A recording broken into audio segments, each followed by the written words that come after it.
नमस्कार, टॉक 18 मराठीमध्ये आपल्या सर्वांचं स्वागत आहे। शक्तीपीठ महामार्गाविरोधात संघर्ष होण्याची सोलापूर जिल्ह्यात मोठ्या प्रमाणावर शक्यता आहे। शक्तीपीठ महामार्ग विरोधात संघर्ष तीव्र, सोलापुरातील अनेक शेतकऱ्यांवर गुन्हे दाखल।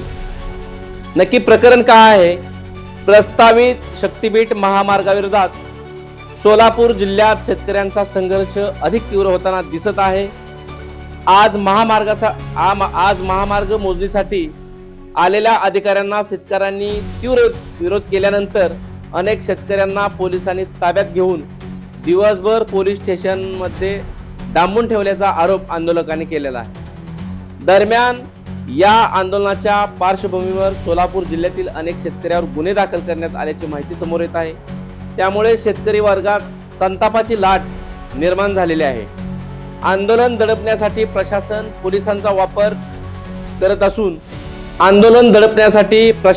पोलिसांचा वापर करत असल्याचा आरोप शेतकरी संघटनाकडून केला जात आहे।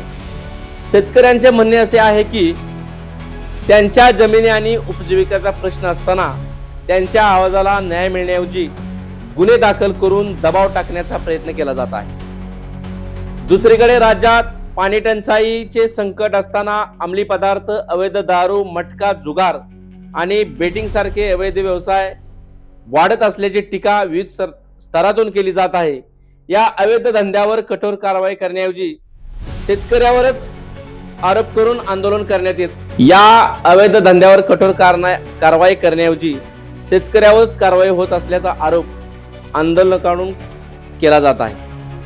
शक्तीपीठ महामार्गाचा प्रश्न आता केवळ विकासाचा नसून शेतकऱ्यांच्या अस्तित्वाचा बनला आहे। त्यामुळे येत्या काळात आंदोलन आणखी तीव्र होण्याची शक्यता व्यक्त केली जात आहे।